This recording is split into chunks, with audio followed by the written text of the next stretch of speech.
Mà tọt nia, ní chưa first impression bao nhóm từ lỡ Ford Everest Active đã mình lại thầm tay buôn mến, phẩm buôn rất không cả một hình môn dân tỏ mà một spec mùi nhóm tọt nia dân ní chưa Ford Everest Active đã mình lại buôn mến buôn này là bông áo này mưa ớt đăng thà lại buôn mến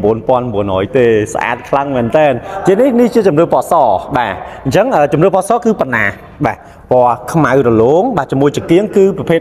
LED មាន daytime running light ជាអសរស៊ីហើយជាប្រភេទtrực kiếnបិទបាក់អូតូបាទហើយខាងក្រោមក៏ប្រើបាទ7កាងជាប្រភេទភ្លើង LED ពណ៌សដូចគ្នាហើយខាងមុខភ្ជាប់មួយ sensor 4គ្រាប់បាទ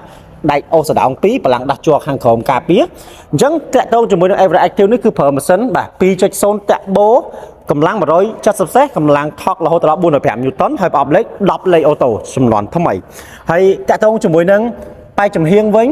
បងបានជាមួយនឹងបាទកែមកង់ពណ៌ខ្មៅហើយតាក់ទងជាមួយនឹងយ៉ានគឺយើងប្រើប្រភេទយ៉ានពណ៌ខ្មៅ Sport តែម្ដងហើយទំហំវាគឺ18អ៊ីងសបកដែលប្រើបានគ្រប់ស្ថានភាពផ្លូវតាក់ទងជួបប្រាំងគឺប្រាំងឌីសបាទប្រាំងឌីសគឺប្រាំងឌីសទាំងមុខទាំងក្រោយផ្ទាល់តែម្ដងបាទហើយនេះជាកន្លែងចំហេះចេញខ្យល់ក្តៅចេញពីម៉ាស៊ីនបាទនេះកញ្ចក់មើលក្រោយបាទមានភ្ជាប់ជាមួយនឹងបាទភ្លើងសញ្ញោក៏ដូចជាបាទ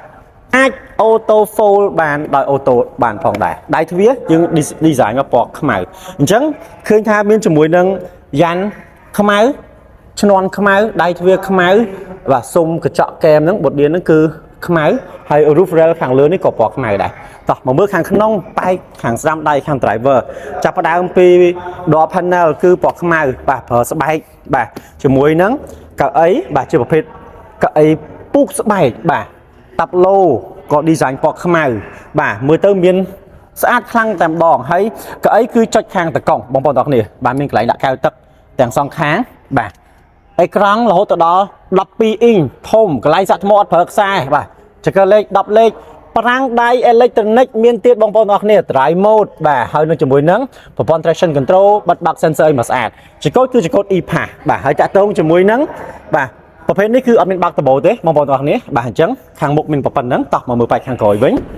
បាទចូលមកដល់ប៉ែកខាងក្រោយនេះ first impression ដូចគ្នាទេបងប្អូនទាំងគ្នាហើយខ្ញុំក៏ទំឃើញថ្ងៃហ្នឹងដែរបានមកមើលឡានផ្ទាល់អញ្ចឹងតាក់ទងជាមួយនឹងខាងក្នុង design មកខ្មៅតែអត់ល្ងឹតទេហេតុអីដោយសារតែយើងប្រើ plafond ពណ៌រៀងប្រផេះអញ្ចឹងពុកខ្មៅ plafond ប្រផេះនេះគឺធ្វើឲ្យឡានមានអារម្មណ៍ថាសភាពភ្លឺ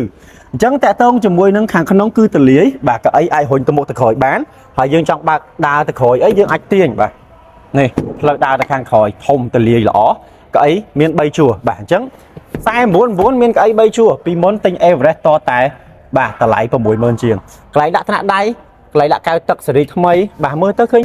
អូពុកទុនស្អាតមែនតើនេះម៉ាស៊ីនត្រជាក់មានដល់ខាងក្រោយមួយទៀតបងប្អូនទាំងគ្នាអញ្ចឹងខាងមុខឆ្វេងស្ដាំហើយមានម៉ាស៊ីនត្រជាក់ខាងក្រោយ2ជួរថែមទៀតអញ្ចឹងទាំងអស់គឺ3ជួរបាទអូខេមកដល់ប៉ែកខាងក្រោយបងប្អូនទទួលបានជាមួយនឹងបាទ stop ក្រោយគឺដូចគ្នាជាមួយនឹងប្រភេទសេរីថ្មីអញ្ចឹងតែគ្រាន់តែវាខុសនេះតិចតួចទៅលើម្ដងគឺអា logo Everest នេះអក្សរ Everest នេះគឺវាលឹបនៅក្នុងកញ្ចក់នៅក្នុងស៊ុំកញ្ចក់តែឥឡូវនេះគឺធ្វើផុសចេញក្រៅតែម្ដងបាទឃើញផុសចេញខាងក្រៅតែម្ដង logo ស្រីថ្មីកាមេរ៉ាយ៉ែបាទ sensor ខាងក្រោយថែម4គ្រាប់ទៀតនៅក្នុងការជំនួយការចូលចតបាទហើយឃ្លុបខាងក្រោយនឹងក៏ធំដូចគ្នាដែរប៉ុន្តែប្រភេទ Everest Active នេះគឺអត់ប្រើឃ្លុបអូតូទេបងប្អូនទាំងគ្នាចង់បញ្ជាក់ឲ្យច្បាស់ហើយបាទតែតោះមួយកៅអីជួរទី3នេះក៏ជាប្រភេទកៅអី manual ដែរដែលយើងអាចបត់បាទឬក៏ទាញបាក់បានអត់ប្រើភ្លើងដោយប្រភេទទីតានាមនិងផ្លាទីនាមទេអញ្ចឹងឃ្លុបក្រោយដូចគ្នាបងប្អូនទាំងគ្នាបាទអត់មានជាមួយនឹងឃ្លុបអូតូទេប៉ុន្តែក៏អត់ពិបាកនៅក្នុងការបិទបើកដែរអញ្ចឹងខាងក្រោយប៉ុណ្ណឹងតោះនេះ stop សេរីថ្មីមកមើលជាបិទជាប្រភេទម៉ាស៊ីនម៉ាស៊ូតណា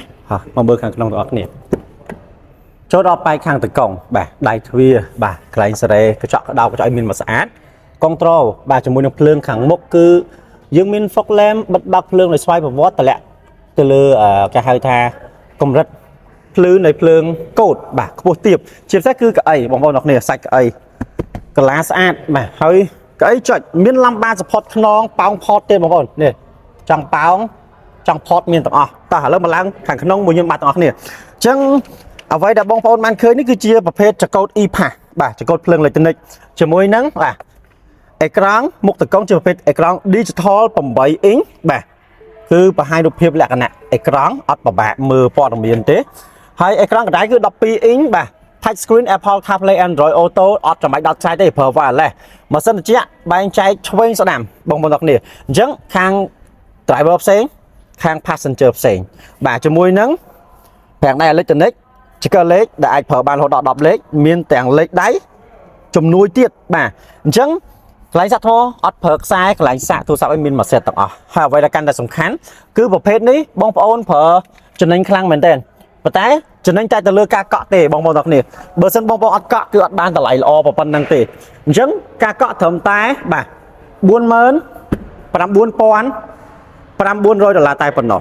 tay bờ sân trên lan mặt đó cứ ban từ lại phần năng tề dẫn bây giờ là chạm vào đó từ lứa Ford Everest Active bà ai thưa ca bản chơi cọ lời đi bán tam chủng được pó chỉ mua từ lại buôn mớn và buôn pon buôn nói mình thay ca tinh đạch bong đồng lúa bà lúa sắt ở cái châu rung lạc của bạn đấy chấn